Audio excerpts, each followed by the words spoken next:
1997 ஆண்டு நான் கெட்டு போனவனாய் காணப்பட்டேன். நான் ஒதுக்கப்பட்டவனாய் காணப்பட்டேன்.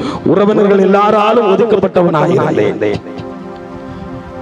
பயங்கரமான ஒரு மதுபானத்திற்கு அடிமைப்பட்டவனாய், தாய் தகப்பனுக்கு கீழ்ப்படியாதவனாய், ஒன்றுக்கும் தேவைப்படாதவனாய், ஒதுக்கப்பட்டவனாய் இருந்தேன்.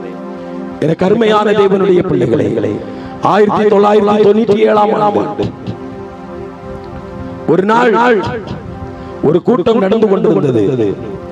அந்த கூட்டத்தினுடைய பின்பகுதியில் நான் உட்கார்ந்து கொண்டிருந்தேன். அங்கே நீங்கள் பார்ப்பீர்கள் என்று சொன்னால், அங்கே பிரசங்கம் செய்யும் போது நிறைய பேர்களுடைய பெயர்கள் விளிக்கப்பட்டது.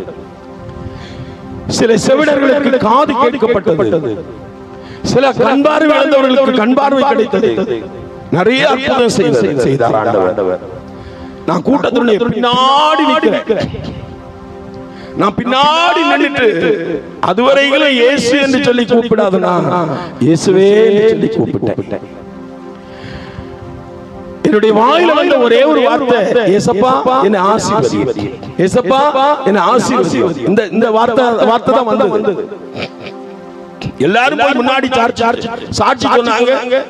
எல்லாருக்கும் ஜெபம் பண்ணப்பட்டது. எல்லாரும் அற்புதத்தை பெற்றுக் கொண்டாங்க. என்னை பார்த்து யாருமே நீ ஊழியம் செய்வ, நீ இப்படி எல்லாம் பண்ணுவ அப்படின்னு யாருமே சொன்னது கிடையாது. ஒருத்தர் என்ன சொன்னது கிடையாது. யாருமே நான் ஊழியக்காரன் ஆவேன்னு வெளிப்படுத்தினது கிடையாது. யாருமே சொன்னது கிடையாது. ரொம்ப கவனமா கவனிக்க. 1997 ஆண்டு நான் பின்னாடி நின்று ஜெபம் பண்ணி கொண்டிருக்கும் போது என்னை நேசித்த ஆண்டவர் என்ன நடந்தது என்று சொன்னால், நான் மிகவும் எல்லாராலும் ஒதுக்கப்பட்ட நிலைமையில் இருந்தவன். நான் அப்படியே சும்மா ஆண்டவரே என்னை ஆசீர்வதியும் என்று சொல்லும் போது நான் பார்த்து கொண்டிருக்கிற முதலாம் வானம் இரண்டாக பிரிக்கப்பட்டது.